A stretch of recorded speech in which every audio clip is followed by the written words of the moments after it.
روز بخیر بینندگان عزیز، سرخطی رویدادهاست. امروز 30 ایول منظورتان از استودیوی مرکزی رادیو زودیم. در برنامه از آن میگوییم که بعد به دست طالبان افتادن شیرخوان بندر گردش مال خیلی کم شده است. جو بایدن پرزیدنت آمریکا گفت هر کس واکسینه بگیرد $100 تحفه میدهند.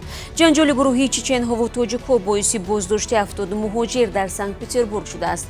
از بالاروی بی‌سابقه مواد سوخت و دیگر خبرها نیز خواهیم گفت.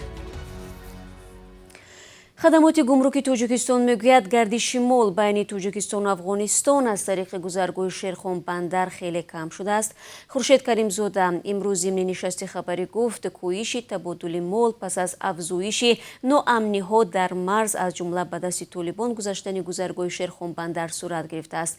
بوری همرازاده یک مسئول این نهاد گفت اگر ماه ینور امسال گردش مال بیش از 88,000 تن را تشکیل میداد، در ماه ایون این آمار به نزدیک 38,000 تن رسیده است. بینندگان عزیز، تفصیلاتی از این بیشتر را از نشست خبری در دوام روز پیشنهاد شما خواهیم کرد. مقامات دوشنبه نقشه دارند در آینده نزدیک از همه کوچه‌های شهر میکرواتوبوس‌ها را برچینند. در این باره امیرخان قربانزاده معاون شهردار در نشست مطبوعاتی بیان داشته است. به گفته او از چنین محدودیت تدریجاً در تمام راه‌های پایتخت کار گرفته خواهد شد، زیرا فعالیت این نوع نقلیات جمعیتی به طلبات خدمات مسافرکشانی جوابگو نمی‌باشد. قربانزاده افزود حالا میکرواتوبوس‌ها از کوچه مرکزی دوشنبه یعنی خیابان رودکی برداشته شدند. در دیگر سمت‌ها آنها طبق رژه معمولی حرکت دارند. قربانزاده تاکید کرد بعد بیش از 7,000 گکتار وسیع نمودن مساحت پایتخت در بخش نقلیاتی جمعیتی مشکلاتی نو پیدا شد. در حدودهایی که به قسم شهری داخل می‌شوند از سبب نبودن خط‌های انتقال برق، راه‌اندازی ترالیبوس و اتوبوس امکان ناپذیر است. بنابراین به گفته مقامدار آنها فعلا نمی‌توانند از خدمات میکرواتوبوس‌ها دست بکشند. در دوام 6 ماه سال جاری در تاجیکستان نرخ مواد سوخت به طور بی‌سابقه بالا رفته است. طبق رقم‌های کمیته آمار تنها در یک ماه اخیر در تمام نقطه‌های فروش سوزشواری قیمت بنزین 2.2% افزوده است. از اول سال باشد نرخ چکنه این نوع مواد سوخت بیش از 44% گران شده است. رانندگان در تاجیکستان بیشتر از همه بنزین نوع 92 را خریداری می‌کنند، زیرا نرخش نسبت به دو نوع دیگر 95 و 98 ارزان تر است. فعلا ارزش 1 لیتر بنزین نوع 92 در پایتخت 9.5 سومانی را تشکیل می‌دهد. همچنین در نیم ساله اول سال جاری قیمت گاز مایع بیش از 20% و از سوزشواری دیزلی حدود 32% بلند رفته است. منصبداران ساحه مهاجرت کمیسیون اروپایی با اشاره به هزارها مهاجر غیر معمولی از کشورهای عضو اتحادیه اروپا درخواست نمودند که لیتوا را دستگیری کنند. وزیر مدافع این کشور ساحلی بحر بالتیک موج مهاجران را حمله گیبریدی عنوان داده است. مقامداران لیتوا و اتحادیه اروپا میگویند بلاروس به هزارها مهاجر اکثرا از عراق امکان میدهد که مرز این کشور با لیتوا را غیر قانونی عبور کنند. به قول آنها این انتقامی رژیم الکساندر لوکاشنکو به دستگیری جنبش دموکراتی مخالفین حکومت بلاروس از سوی اتحادیه اروپا می باشد.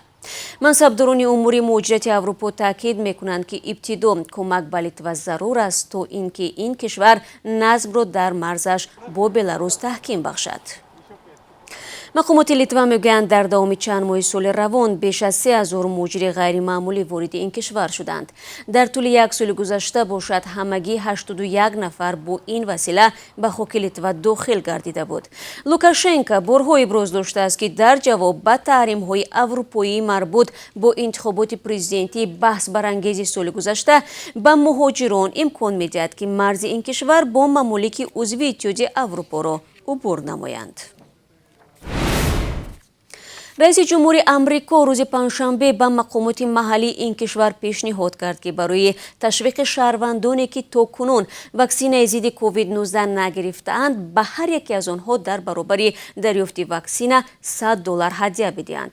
Кохи сафед аз ҳама касоне ки токунун ваксинаи зидди коронавирусро дарёфт накарданд хостааст барои гирифтани он талош намоянд. аҳолии амрико 330 миллион нафарро ташкил медиҳад ва токунун наздик ба 164 миллион нафар ваксина гирифтанд.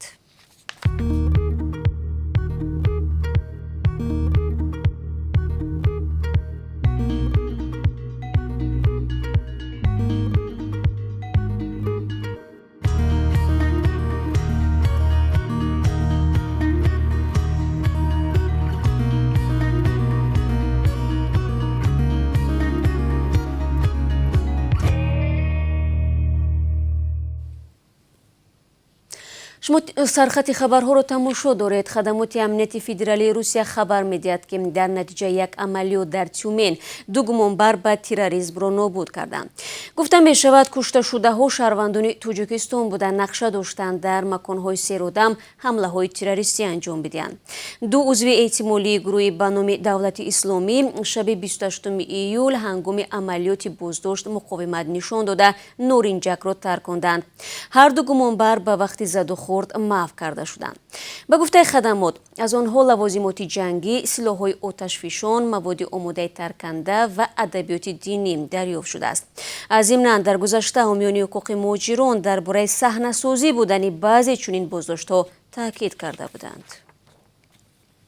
дар русия мемонем. мақомоти ҳифзи ҳуқуқ дар Санкт-Петербург баъди занозании гурӯҳи миёнизодагони Тоҷикистону Чеченистон 70 нафарро боздошт намуда 13 тани онҳоро ба шӯъбаи полис бурданд. хабаргузории русии Фонтанка менависад ҷанҷол субҳи 29 июл дар наздикии меҳмонхонаи Белии Ночи ба амал омадааст. тибқи иттилои пешакӣ ҷанҷоли маишии миёни бошандагони меҳмонхона 6 чечен ва 4 тоҷик ба амал омад. муноқишаи лафзӣ ба задухурд печидааст ки дар натиҷа 2 нафар аз ширкаткунандагон аз майнаи сарашон осеб дида ба бемористон бурда шуданд. ба 6 нафари дигар дар ҷои ҳодиса кӯмаки тиббӣ расонда шудааст.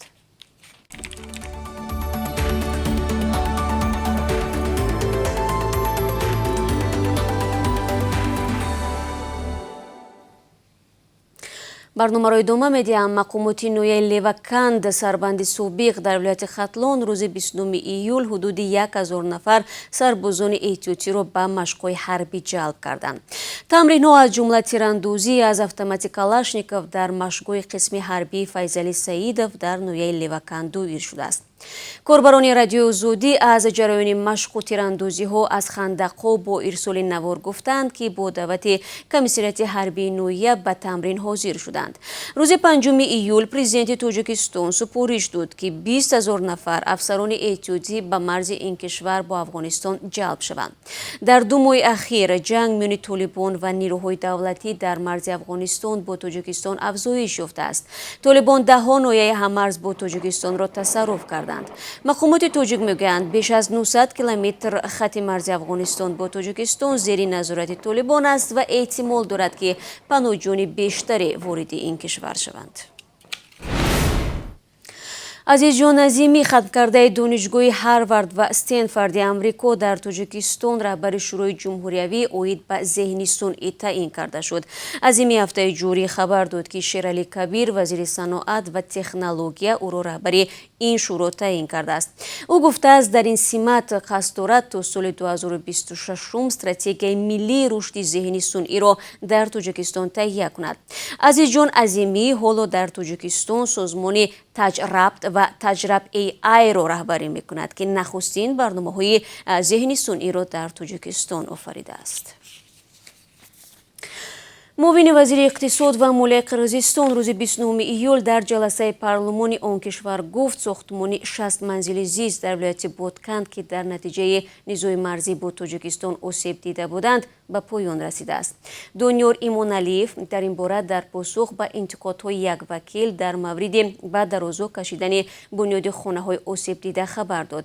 ба гуфтаи ӯ сохтмони хонаҳои мазкур ба далели дер расидани маҳсулоти сохтмонии онҳо аз Туркия طول کشیده است. یادآور می‌شوم که روزهای 28 و 29 اپریل امسال در مرز قرقیزستان و تاجیکستان نیزو سر زده، در نتیجه آن از هر دو جانب ده‌ها منزل زیست به کام آتش فرو رفتند. و بینندگان عزیز، چون همیشه در این قسمت برنامه برایتان درباره قرب رسمی اسعار خارجی در تاجیکستان معلومات میدیم. بانک ملی برای امروز 30 ایول $1 و 11 سومانی و 32 درم و 1 یورو رو 13 سومانی و 45 درم نرخ‌گذاری کرده است. امروز 1000 روبل روسی 154 سومانی و 10 درم ارزش دارد که نسبت دیروز 70 درم بیشتر میباشد. بینندگان عزیز، من با خبرهای بیشتر از این 3 ساعت پس به استودیو برمیگردم. تشکر برای آنکه همه روز ما را همراهی میکنید. تا دیداری نوبتی خود را احتیاط کنید و روزی با قرار داشته باشید.